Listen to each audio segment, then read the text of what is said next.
વિલાસ physical defence એકેડેમીમાં તમારા બધાનું ફરીથી હાર્દિક સ્વાગત છે. તો કેમ છે બધા વિદ્યાર્થી મિત્રો? તો મિત્રો આજે આપણે વાત કરવાના છે એક નવી ભરતીની. યસ, કે તેના ફોર્મ ભરવાની તારીખ જે છે એ આવી ગઈ છે. અને એ જે ભરતી જે છે ને મિત્રો, બરાબર, એ છે Indian Tibetan border police force. Yes, આ ભરતી છે આઈટીબીપી. યસ, આઈટીબીપીની પોલીસની જે ભરતી કહેવાય ને મિત્રો, એ છે. અને ખૂબ જ માત્રામાં ઘણી સંખ્યામાં ભરતી આવી છે. અને આપણે ગુજરાતના વિદ્યાર્થીઓ માટે પણ એકદમ સુવર્ણ તક છે. તો પ્લીઝ મિત્રો આમાં ફોર્મ ભરવાને ભૂલતા નહીં, બરાબર. અને જો કંઈ બી માહિતી જોતી હોય તો આપણે માહિતીમાં આગળ વાત કરશું.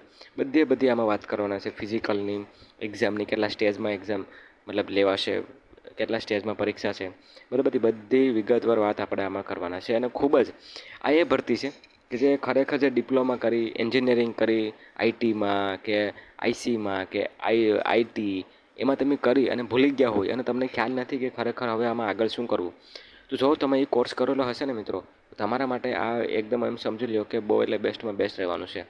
તો મિત્રો આ તમારા માટે ભરતી છે, તો જોવાનું ભૂલશો નહીં. ઓકે મિત્રો, તો હાલો આપણે વિડીયોની શરૂઆત કરીએ. પહેલાં વાત કરીએ કે આઈટીબીપીની જે ભરતી મિત્રો છે ને, બરાબર, તો એ તમને ખબર હશે કે હોમ મિનિસ્ટર દ્વારા એ ભરતી થઈ રહી છે, બરાબર. તો કઈ પોસ્ટની ભરતી છે દેખો. સબ ઇન્સ્પેક્ટરની ભરતી છે ટેલિકોમ્યુનિકેશનમાં, બરાબર. પછી હેડ કોન્સ્ટેબલ છે, બરાબર, એન્ડ કોન્સ્ટેબલ, 3 પોસ્ટમાં ભરતી છે, બરાબર. તો હવે આને ફોર્મ ભરવાની તારીખ ક્યારે શરૂ થઈ ગઈ હતી? ફોર્મ ભરવાની તારીખ જે છે ને મિત્રો, એ 15 તારીખથી શરૂ થઈ ગઈ હતી. એન્ડ લાસ્ટ તારીખ જે છે ને 14 ડિસેમ્બર છે. યસ, તો હું તમને યાદ આપવા માટે આવ્યો છું કે હજુ પણ 16 દિવસ બાકી છે. તો આમાં ફોર્મ ભરી દેજો મિત્રો. યસ, વાત કરી લઈએ જગ્યાની. તો જગ્યામાં કેટલી છે? તો મેલ ફિમેલ સબ ઇન્સ્પેક્ટરમાં જગ્યા છે 92ની, બરાબર. હેડ કોન્સ્ટેબલમાં જગ્યા છે 383 એન્ડ કોન્સ્ટેબલમાં જગ્યા છે 51. ઓકે મિત્રો, તો ઘણી માત્રામાં જગ્યા છે. તો આમાં ફોર્મ ભરાય છે મિત્રો, ભરી દેવાય. ઓકે, ફોર્મ કઈ જગ્યાએ ભરાવાના છે? ફોર્મ જે આઈટીબીપીની ઓફિશિયલ વેબસાઇટ છે ને મિત્રો, એના પર ફોર્મ ભરાવાના છે. https://recruitment.itbppolice.nic.in ઉપર તમારે ફોર્મ ભરાશે. હવે વાત કરી લઈએ આમાં કે પે સ્કેલની વાત કરી લઈએ કે નોકરી દરમિયાન તમને કેટલું ભથ્થું આપવામાં આવશે. તો અગર જો તમે સબ ઇન્સ્પેક્ટરમાં જાઓ ને મિત્રો, તો લેવલ 6 છે, 35,000થી શરૂઆત થશે, બરાબર, 7મા પગાર પાંચ પ્રમાણે. હેડ કોન્સ્ટેબલમાં જશો તો લેવલ 4 25,000થી શરૂઆત થશે મિત્રો. અને કોન્સ્ટેબલમાં જશો તો લેવલ 3 21,700થી એમની શરૂઆત થશે. ઓકે, તો ઉંમરની છૂટછાટ જે વાત કરીએ આપણે ઉંમરની, બરાબર. તો ઉંમરમાં કઈ રીતના છે? અગર તમે સબ ઇન્સ્પેક્ટરમાં જાઓ ને મિત્રો, તો એમાં 20થી 25 વર્ષ સુધી છે. હેડ કોન્સ્ટેબલ જશો તો એમાં 18થી 25 સુધી છે. અને કોન્સ્ટેબલમાં જશો ને મિત્રો, તો 18થી 23 છે, જે આપણે એસએસજીડીમાં આપણે ખબર છે કે હોય છે. ઓકે, એજ્યુકેશન ક્વોલિફિકેશન કે જે ખૂબ જ ઇમ્પોર્ટન્ટ છે. જે બી વિદ્યાર્થીઓ ડિપ્લોમા, આઈસી, ઈટી, એન્જિનિયરિંગ કરીને ભૂલી ગયા છે, તો એના માટે આ સુવર્ણ તક છે. જોઈએ આમાં શું એમાં જોઈએ છે. સબ ઇન્સ્પેક્ટરની વાત કરીએ, બરાબર, તો શું જો બેચલર ડિગ્રી, અગર જો તમારી પાસે સાયન્સની ડિગ્રી છે, ફિઝિક્સ, કેમેસ્ટ્રી, મેથ્સ સાથે, બરાબર, તો તમારે આમાં તમે ફોર્મ ભરી શકો. Computer science, electronics and communication, આ એટલે કહેવાય ને ઈસીએસ, આપણે ખબર છે એન્જિનિયરિંગમાં ઈસીએસ આવતું. એન્ડ ઇન્સ્ટ્રુમેન્ટેશન, બરાબર, એન્ડ ઇન્સ્ટ્રુમેન્ટન એટલે કે આઈસી, બરાબર. યુનિવર્સિટી, જાણીતી યુનિવર્સિટીમાંથી કરેલું હોય તો તમે આમાં સબ ઇન્સ્પેક્ટરમાં ફોર્મ ભરી શકશો. પછી એ સિવાય પણ બીજી વાત કરીએ, કોમ્પ્યુટર એપ્લિકેશન છે, બરાબર મિત્રો. ત્યાંથી પણ તમે ઇલેક્ટ્રોનિક કોમ્યુનિકેશન તો છે જ, બરાબર. કોમ્પ્યુટર સાયન્સ કરેલું હોવું જોઈએ, તમે એ બી કરેલું હોય તોય ચાલે, બરાબર. ઇન્સ્ટ્રુમેન્ટેશન, બરાબર, computer science, electrical, information technology, આ બધી કોર્સ કર્યા હશે ને મિત્રો, તો તમે ફોર્મ ચોક્કસથી ભરી શકશો. એન્જિનિયરિંગની વાત કરો. વાત કરીએ હવે હેડ કોન્સ્ટેબલની. હેડ કોન્સ્ટેબલમાં શું છે? હેડ કોન્સ્ટેબલમાં છે 10+2 12 with physics, chemistry and mathematics. 45% minimum હોવો જોઈએ. પછી વાત કરીએ 10મા ક્લાસ ઉપર બોર્ડ 2 યર ઇન્ડસ્ટ્રીયલ સ્ટુડન્ટ એટલે કે ITI.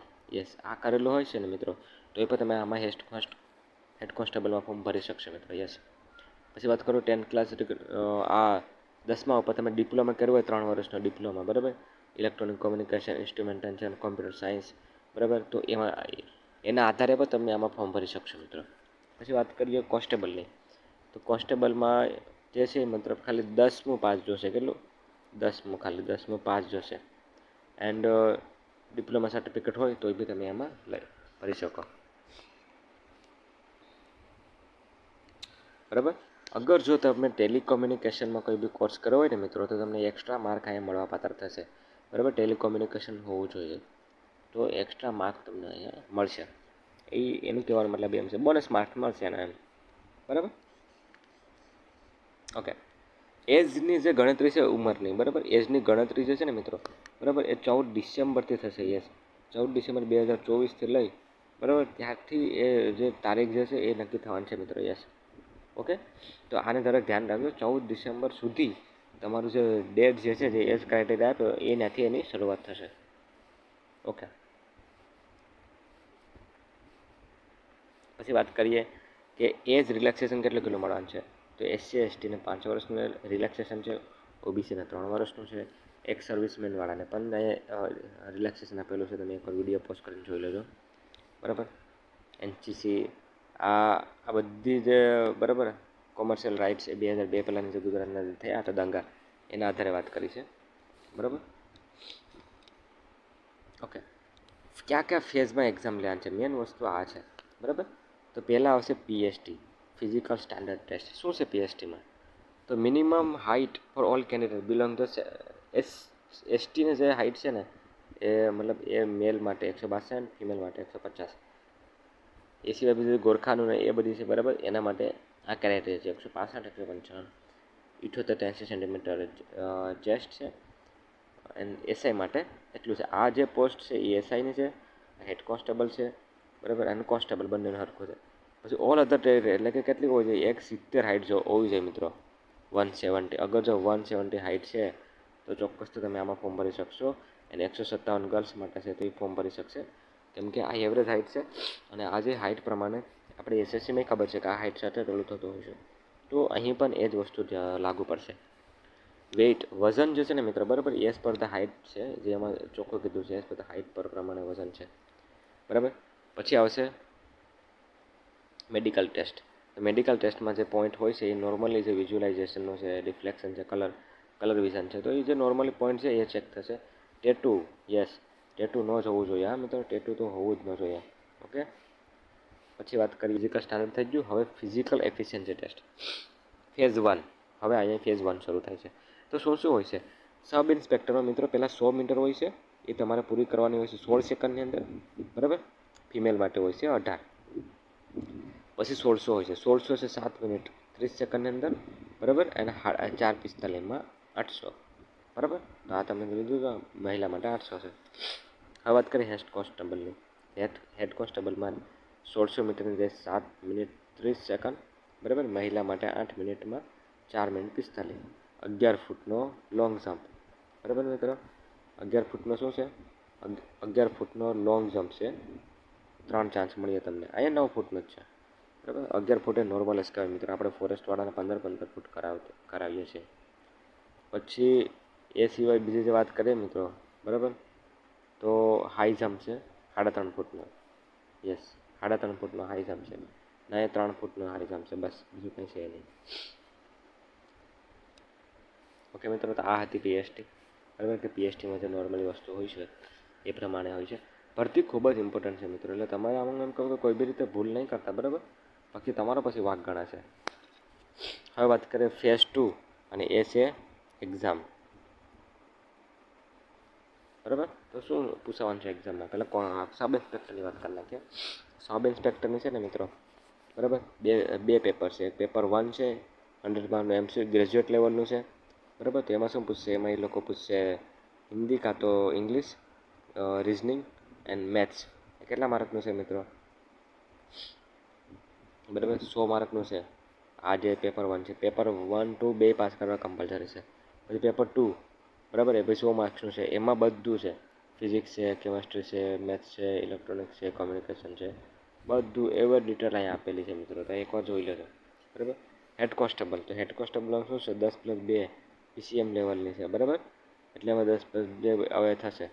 General English, Hindi, awareness, physics, બરાબર, એ વસ્તુ આમાં છે હેડ કોન્સ્ટેબલમાં. કોન્સ્ટેબલની વાત કરી નાખીએ. કોન્સ્ટેબલમાં તો નોર્મલી છે હિન્દી ઇંગ્લિશ 20 માર્ક, બેંગાલી છે 25, બેલેંગી છે, મેથ્સ છે એ 30. ઓકે મિત્રો, તો આ રીતના છે. મિનિમમ ક્રાઇટેરિયા જે પાસિંગનો છે ને એટલો છે. જનરલ EWS એક સર્વિસમેનને 35, SC ST OBC NCLને 33%. ઓકે મિત્રો, તો આ હતું ફેઝ 2. હવે વાત કરીએ ફેઝ 3, ઓરિજિનલ ડોક્યુમેન્ટ. બરાબર, એજ્યુકેશન માર્કશીટ જોશે, ડેટ ઓફ બર્થ જોશે, બરાબર, એસસી કાસ્ટ સર્ટિફિકેટ છે, કાં પછી એનેક્સર 3 પ્રમાણે, બરાબર. તો જે ડોક્યુમેન્ટ જોઈએ એ ડોક્યુમેન્ટ ત્યાં લઈ જવાના છે મિત્રો.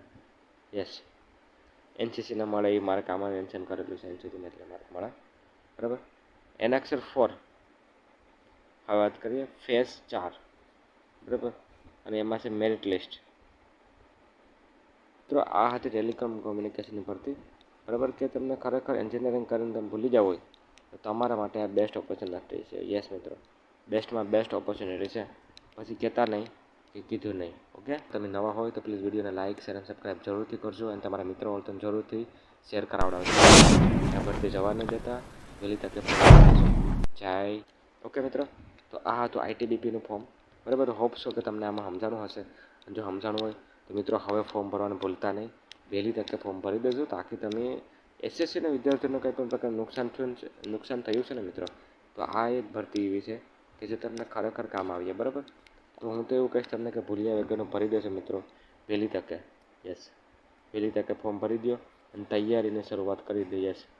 100 મીટર એ તો બધી મિત્રો શું કહેવાય કે આપણે એમ લાગે કે થઈ જશે, પણ ઘણું ખરું હોય છે મિત્રો. તો એ ભૂલતા નહીં. અગર જો આપણે અહીંયા આવીને તૈયારી કરવી હોય તો હોસ્ટેલની સુવિધા પણ છે, તો તમે આવીને જોઈન કરી શકો. બાકી રૂબરૂ આવવું હોય તો એ પણ વેલકમ. ઓકે મિત્રો, મળીએ પાછા નેક્સ્ટ વિડીયોમાં. ત્યાં સુધી મને રજા આપો. જય હિન્દ.